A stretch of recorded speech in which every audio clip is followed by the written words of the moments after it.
Hello students, आज हम इस वीडियो के अंदर पढ़ने वाले हैं असर्टिव सेंटेंस के कुछ एक्सेप्शंस ऑफ टेंस, यानी कुछ कुछ से जो मैंने रूल्स बताए थे, इससे कुछ सेंटेंस ऐसे होंगे जिनके अंदर है उन रूल्स का फॉलो नहीं होंगे। यानी कहने का मतलब है जो हमने पिछले वीडियो में जो पढ़े थे असर्टिव सेंटेंस, उनके लिए बिल्कुल ये अपवाद है ना। एक्सेप्शंस है, ये अपवाद है। जैसे मैं आपको ये कहूँ कि एग्जाम्पल में कोई भी सेंटेंस यूनिवर्सल वाला हो, यूनिवर्सल सेंटेंस जैसे teacher said, teacher said the sun rises in the east. Clear? तो बच्चों आपको क्या करना है कि यहां आपको इतना तो अच्छे से जानते हो, द टीचर शेड किस में रहेगा? शेड में। और दोनों सेंटेंस को जोड़ने के लिए, कनेक्ट करने के लिए आपको अच्छे से जानते हो कनेक्टिव वर्ड दैट का यूज करते हैं। कब होगा? If the subject is affirmative in direct speech, then we connected word या कनेक्टिव वर्ड या कंजक्शन वी एड दैट। ठीक है। अब यहां क्या है? आगे द सन क्या है? थर्ड पर्सन, इसलिए सन। अब यहां मेन चीज यहां क्या आती है? हम वर्ब चेंज करते हैं।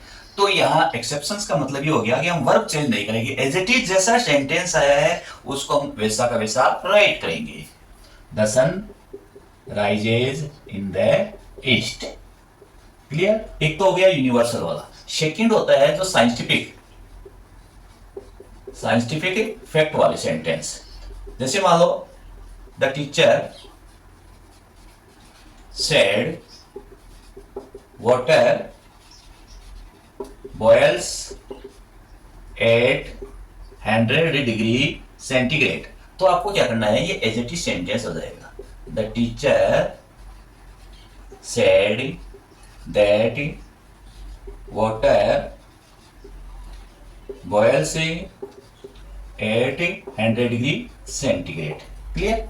यूनिवर्सल ट्रूथ है, साइंटिफिक फैक्ट है। थर्ड वाला यदि मैं कहूं कि हैबिचुअल सेंटेंस आता है, हैबिचुअल सेंटेंस किसी से आदत संबंधी है। जैसे मैंने कहा या उसने कहा, he said dogs bark at stranger. ठीक है। तो आपको क्या करना है? ये हैबिचुअल है। The birds fly in the sky है। कुछ भी, यानी कोई भी सेंटेंस आपको ये देखना है।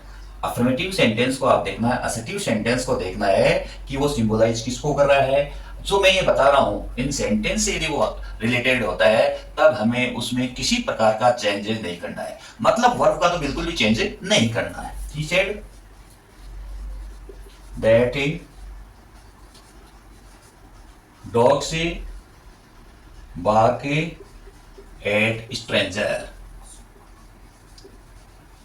क्लियर? आगे देखो, इसी में और लेते हैं। फिर आ गया, देखो यहां है हिस्टोरिकल, हिस्टोरिकल सेंटेंस आ गया।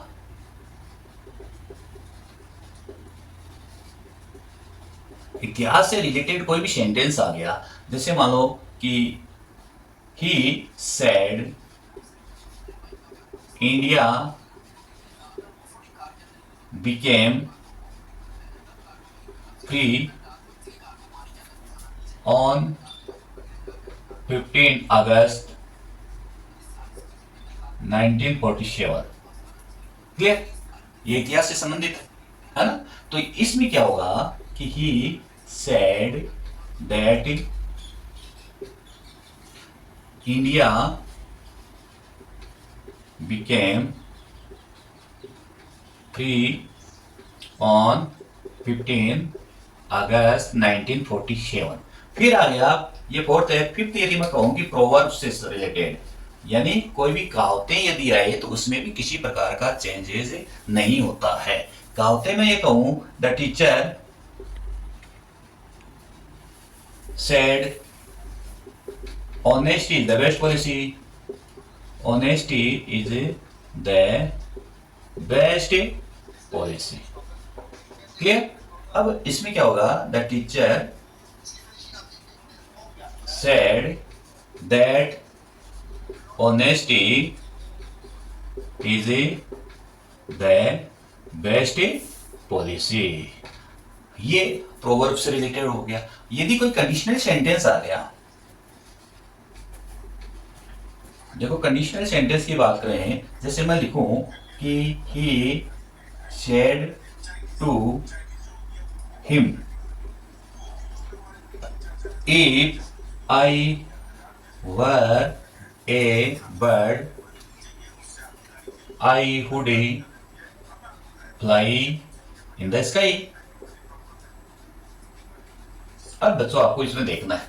अब देखो यार, सेड टू किस में चेंज हो गया, ये तो चेंज होना ही है। इधर जो हमारा रिपोर्टिंग वर्ब में ये जो चेंज होना है वो तो होना ही है। हमें देखना है कि रिपोर्टेड जो स्पीच के अंदर है उसमें टेंस चेंज नहीं करना है। इधर वाला यदि सेड टू है तो उसको टोल्ड में चेंज करना ही है। हिम, दोनों सेंटेंस को कनेक्ट करने के लिए क्या कर दिया, दैट। फिर देखो ई, आई क्या है, फर्स्ट पर्सन, किसके अनुसार चेंज हो गया, सब्जेक्ट के अनुसार। सब्जेक्ट क्या है, ही, तो आई चेंज इनटू ही। अब यहां बच्चों देखो टेंस चेंज नहीं होने का मतलब यहां वर है तो वर का वर ही रहेगा। क्लियर, तो यहां आ गया were a bird I would fly in the sky. तो बच्चों आज के इस वीडियो के अंदर मैंने आपको बताया है एक्सेप्शन ऑफ टेंस। तो इनको आप अच्छे से थोड़ा सा लर्न करना है। इन सेंटेंस को जो मैंने बताए हैं 6 टाइप्स के सेंटेंस है, इनको माइंड के अंदर सेट करना है ताकि ये ध्यान रहे कि यदि इनका डायरेक्ट से इनडायरेक्ट सेंटेंस यदि हमें बनाना है तो हमें चेंजेस नहीं करना है। आगे हम पढ़ रहे हैं कि जैसे कुछ सेंटेंस ऐसे होते हैं, यदि रिपोर्टिंग जो वर्ब का सेंटेंस है वो किसमें दिया हुआ हो, रिपोर्टिंग वर्ब का सेंटेंस है वो किसमें दिया हो, प्रेजेंट का, प्रेजेंट या फ्यूचर टेंस में हो। ठीक है, तो क्या नहीं होगा कि जो रिपोर्टिंग स्पीच का जो सेंटेंस है उसके टेंस में कोई चेंजेस नहीं आएगा, नो चेंज आएगा। It means we can say the helping verb या टेंस विल नॉट चेंज। जो सेंटेंस दिया गया उसी टेंस के अंदर उसका डायरेक्ट से इनडायरेक्ट हमें बनाना है। हो सकता है इसके अंदर जैसे सब्जेक्ट के अकॉर्डिंग आपको वर्ब हेल्पिंग वर्ब का यूज है वो कर सकते हो, बट ऐसा नहीं है कि प्रेजेंट पास्ट में चेंज हो जाता है, ऐसा इसमें नहीं होगा। कब, कंडीशन क्या है, if the reporting verb given in present और फ्यूचर टेंस के अंदर। देखो एग्जांपल से हम समझते हैं, he says to me you are a good boy. ठीक है, तो यहां सेज किस में चेंज हो गया बच्चों, टेल्स में। मी, दोनों सेंटेंस को कनेक्ट करने के लिए किसका यूज करते हैं, दैट। क्यों, ये असर्टिव सेंटेंस है। अब यू क्या है, सेकंड पर्सन ऑब्जेक्ट के अनुसार, तो यहां मी है तो मी का क्या हो गया, आई। अब यहां टेंस चेंज करने का मतलब ये हो गया कि इजारा मुआवजा में चेंज नहीं होगा, ये किस में रहेगा, प्रेजेंट कॉन्टिन्यूअस टेंस में। तो यहां आई के लिए किसका यूज हो गया, वाज ए गुड बॉय। क्यों, यहां पे क्या है, प्रेजेंट टेंस है। वर्ब सब्जेक्ट यूज है, subject is singular, then we add S या ईएस विद वर्ब। यहां सेज के साथ में एस दिया हुआ है, इस कारण से क्या होगा। सेकंड एग्जांपल की यदि हम बात करें कि Ram will say to me I have completed my work। ठीक है, Ram will say to me I have completed my work. देखो यहां क्या है, राम विल से किस में चेंज हो गया, टेल में, टेल मी। दोनों सेंटेंस को कनेक्ट करने के लिए किसका, दैट। आई यहां क्या है, फर्स्ट पर्सन, किसके अनुसार चेंज होगा, सब्जेक्ट के अनुसार। सब्जेक्ट क्या है, राम, तो यहां क्या आ गया, ही। और हैज, यहां देखो हैज और हैव हेड में नहीं होगा, तो ये किस में रहेगा, इसी में रहेगा। तो ही सिंगुलर है इसलिए किसका यूज हो गया, हैज। फिर कंप्लीटेड, और माई है वो फर्स्ट पर्सन है, पॉजेसिव फॉर्म है, किसके अनुसार, सब्जेक्ट के अनुसार। तो सब्जेक्ट यहाँ राम है तो राम की पॉजेसिव फॉर्म हो प्रोनाउन हो गया ही, और उसके लिए क्या आ गया, हिज वर्क। तो यहां पर भी मैं इनको एक्सेप्शंस के रूप में बताता हूं कि इनका भी क्या है कि थोड़ा सा हमें ध्यान देना है, ये भी टेंस के अकॉर्डिंग इनको चेंज नहीं करते हैं। तो प्यारे बच्चों आज की इस वीडियो के अंदर कि आपके यानी जो एक्सेप्शंस हैं, जो कुछ है ना एक्सेप्शंस है जो क्या है कि टेंस के रूल के अकॉर्डिंग नहीं चलते हैं, उनका इस वीडियो के अंदर आपने बहुत ही अच्छी तरह से उनको जाना है और बहुत ही अच्छी तरह से आपसे उनको समझा है। आज के वीडियो के अंदर इतना ही, नेक्स्ट वीडियो में हम अगला टॉपिक लेके आएंगे। ओके बच्चों, थैंक्स।